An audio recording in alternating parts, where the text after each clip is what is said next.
Hi all! Everything in my video is pulled from the public domain, and I am using them under the Fair Use, Fair Dealings guidelines. Everything I say is my own opinion. You should look into this information for yourselves, but I'm pretty sure I'm right. Good morning, everybody. Oh, I am so happy that everybody is being so patient, and I'm doing this every other day thing. It seems to be working out well. There's a lot to cover again today, so let's just jump in with both feet and get there, shall we? Let's go. We're going to start off with Princess Anne. She was at the Gloucestershire and District Agricultural Values Association annual general meeting and dinner. She was celebrating their centennial at the university.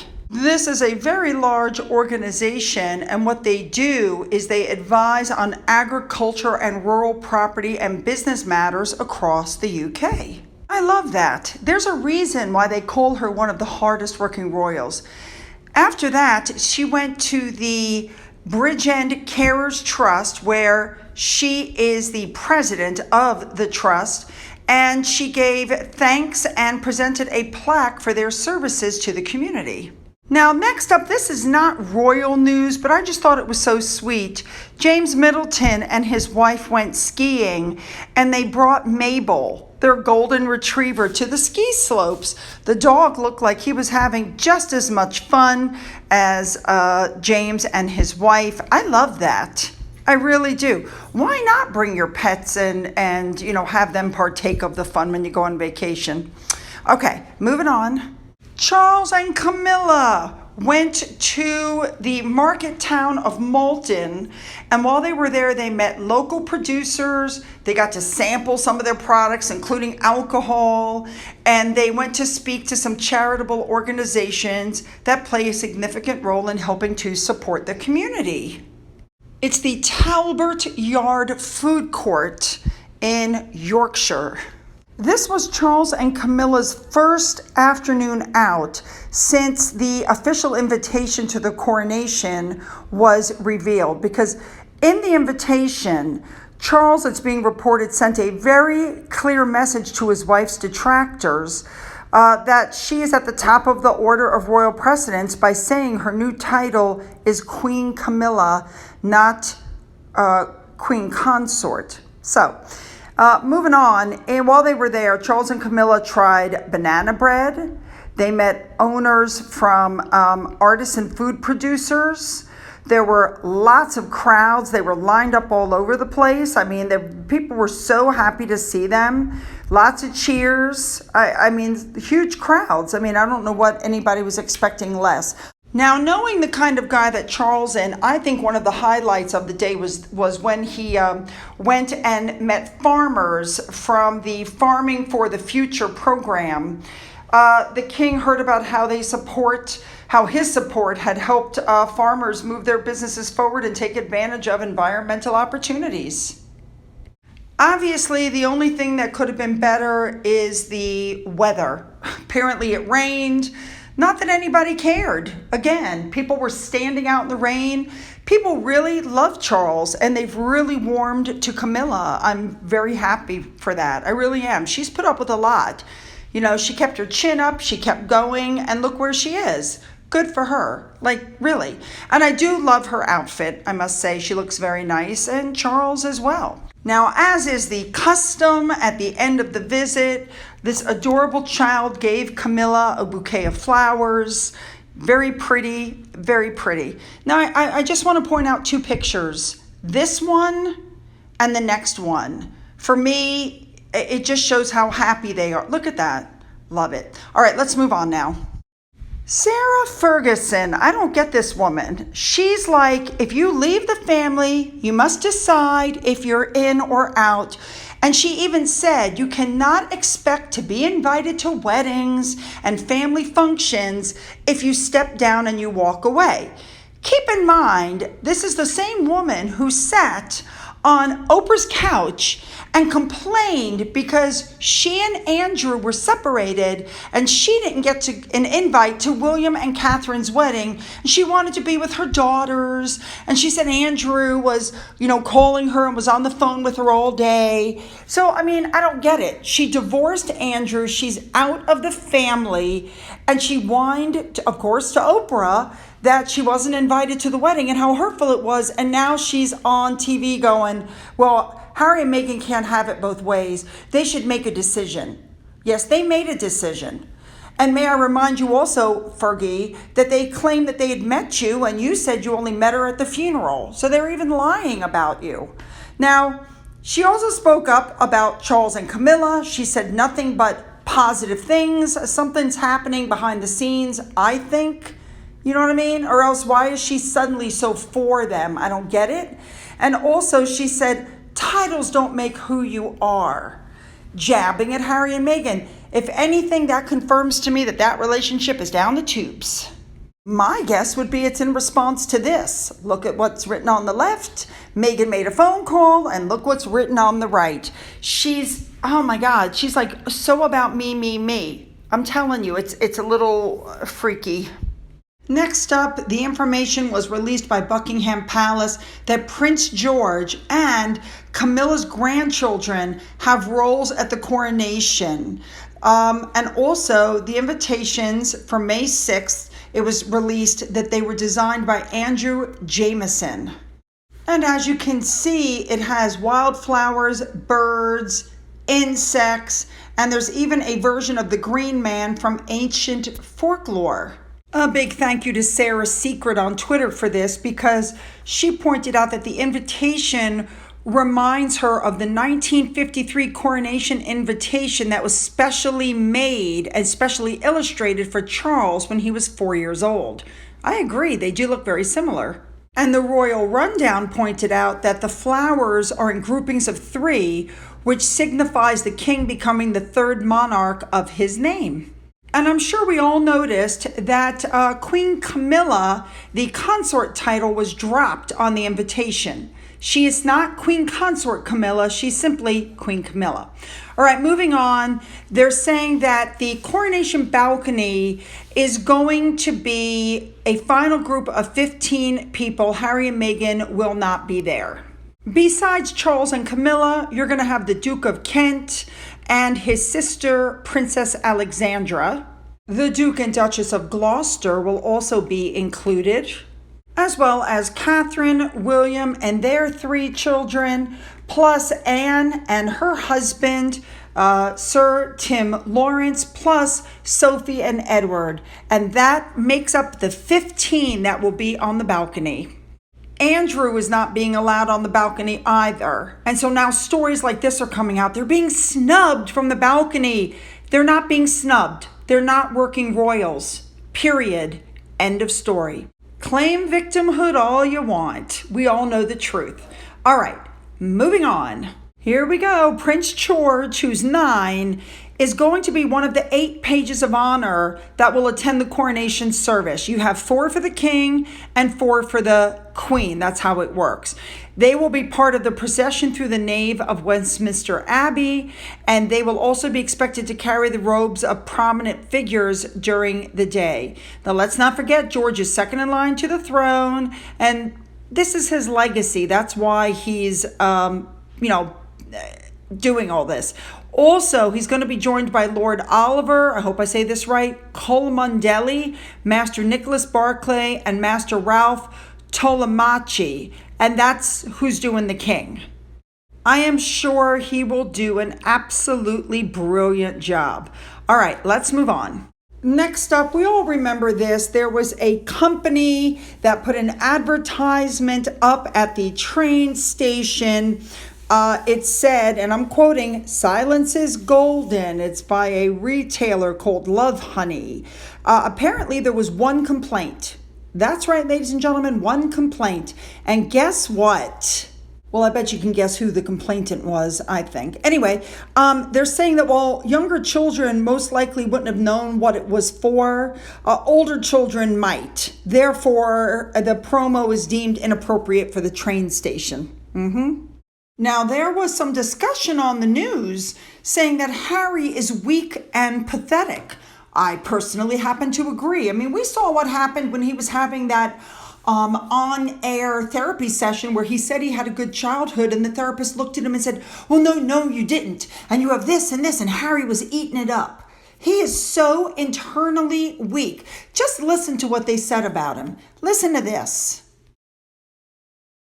Yes. Too busy to speak to Harry. I know. We don't. We're fed up of it. But no, not. As a parent, I wouldn't be making time for my child that has been so rude about my partner, so rude about my other children, my other child. I think it's a really good lesson. He's.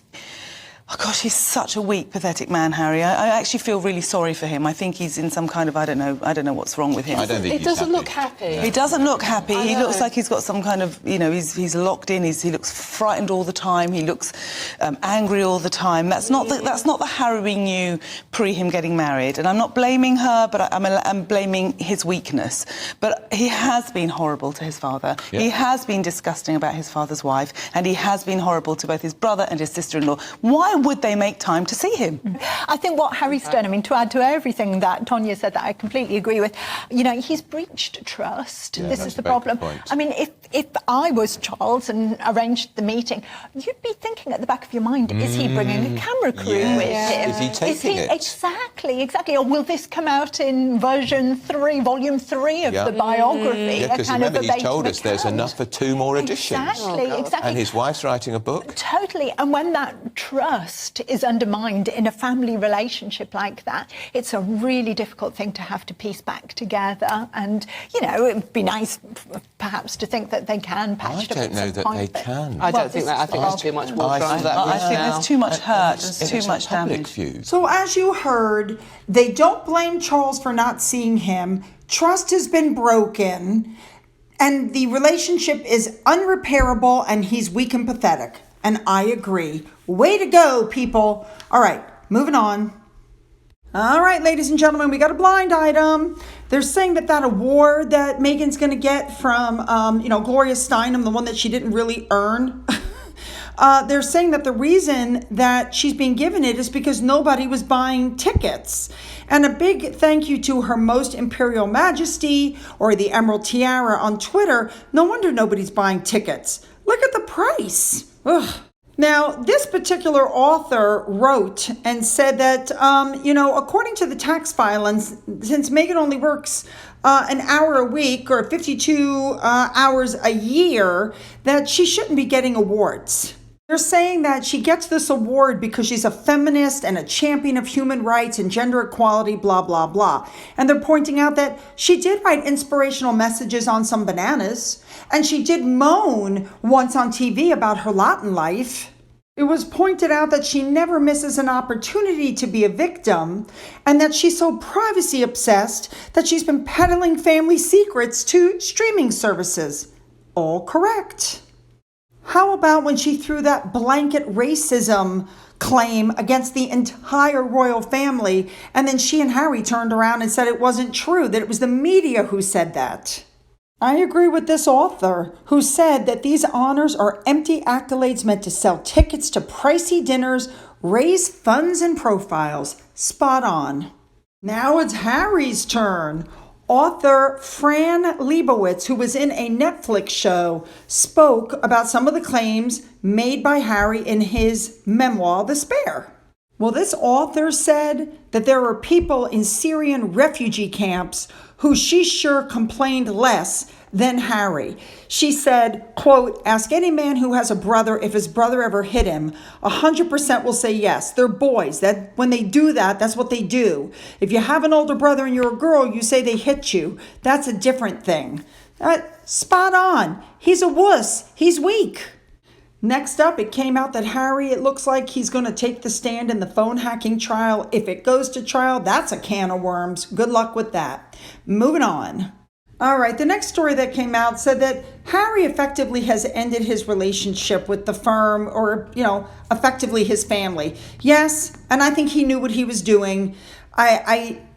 you can't blame that one on Meghan. He has issues, you know. Now, this is interesting. You know, they keep calling, this Sussex squad keeps saying that Harry and Meghan's daughter, Lily, is a Disney princess. We've been seeing this all over the place. We're like, what are they talking about? What it comes down to, guys, is there's a new board at Disney, and they put in that there's a binding agreement that's good until 21 years after the death of the last survivor of the descendants of King Charles III, King of England. And therefore, it's called the Royal Lives Clause, which they use on a regular basis. And so everybody's going, well, since Lilibet is the current youngest member of the family, she's a Disney princess. Yes, that's how crazy the Sussex squad are. Moving on.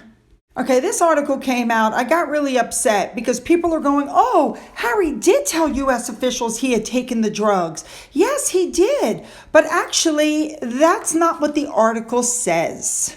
The article actually says that sources close to the Duke of Sussex insist that he told officials the truth about his past use of marijuana, cocaine, and magic mushrooms, okay? Doesn't mean that it's true, number one. And number two, if it is true, that means that he was given special treatment because under U.S. law, an admission of drug use results in a person being denied entry into the United States. So if it's true that because he has friends in the Democratic Party like Barack Obama and Oprah and Tyler Perry, if it's true that he was given special treatment, that is not going to go well when the elections come around. All right, guys, I hate to do it, but I have to bring up Christopher Boozy again. Let's not forget that when he first came on the scene claiming how great, his bot Sentinel was, that Twitter came out and said that his report was crap, essentially. Now, he recently put this up. I showed this to you already. He's saying that bot Sentinel's not working right now because Elon Musk is now making people pay for the API access, and without it, its use, bot Sentinel's not going to work. So Christopher Boozy has put out a massive email where he again is asking for money. Now, I didn't realize until I read this email that even the basic $42,000 a month fee won't be enough for bot Sentinel. And he's saying, this is a setback, but we can get through it. Just give me money. Give me money. Just contribute. Because you need a certain amount of tweets in order to make the company work, I guess. But you guys have to remember something. There's always been a little bit of underhanded stuff going on. Here's another email he put out where he was requesting money. Then he was thanking people for donations. And when it was reported that he was going to get this stuff turned into the IRS, he deleted every single one of these tweets that you're looking at. But of course, this person got copies of them and forwarded them to the IRS. So he's going to have to account for it. Now, here's my point about all of this. Here's the whole point. Christopher Boozy just put up this tweet asking Nate, the lawyer, the one who's suing Boozy, to prove where his money is, prove where it came in, prove where the money went, show some receipts, let's see your stuff. He also, in the past, has asked Yankee Wally, according to Taz, Murky Meg, to show how much money they make, to prove whatever numbers he's got. I just find it very interesting that he asks everybody for receipts, but yet shows no receipts himself of where any of his money has gone that he's collected. He has done massive legal funds. He's lied. In this one thing that you're looking at, he claims that I disseminated his address. I didn't. And he's never shown any proof to the Sussex squad that I did. I mean, you get where I'm going with this? At some point, why aren't people stopping and going, wait a minute, why has this man never shown proof of anything? It's no different than when he called the police on Jason Goodman's process server, the other gentleman who's suing him, and then he put it up and told everybody that crazy people were at his house trying to get him. It was a lie, and he never told the Sussex squad what was really happening. I predict he's going to collect a lot of money and then say bot Sentinel is done and he's going to shut it down and walk with the money. All right. As you can see with this picture, one of my subscribers, who also happens to be an author, ordered all of this stuff from the gift shop at Buckingham Palace and had it shipped to me. Thank you. And boy, was that good. And she also sent me 2 books that she herself authored to get my mind off all of this when I'm not working. I think that's just lovely. And thank you so much. I mean, it was so good. And then also, because I'm not going to give a name because I didn't get permission, the gentleman who sent me those newspapers that I had framed, I showed you earlier, sent me another newspaper, The Wooden Snake, and a tablecloth cover for the coronation party that I'm going to be at. Thank you so much. All right, you guys. You know I want your comments. You know I'm reading them. So go ahead and make them good. Now, I'm still moving. Still going back and forth with everything. And yeah, so we're going to continue this process for just a little while longer, okay, while I get my stuff taken care of. Don't forget to hit the subscribe button. Don't forget to double check if you've already hit the button to make sure you are still subscribed.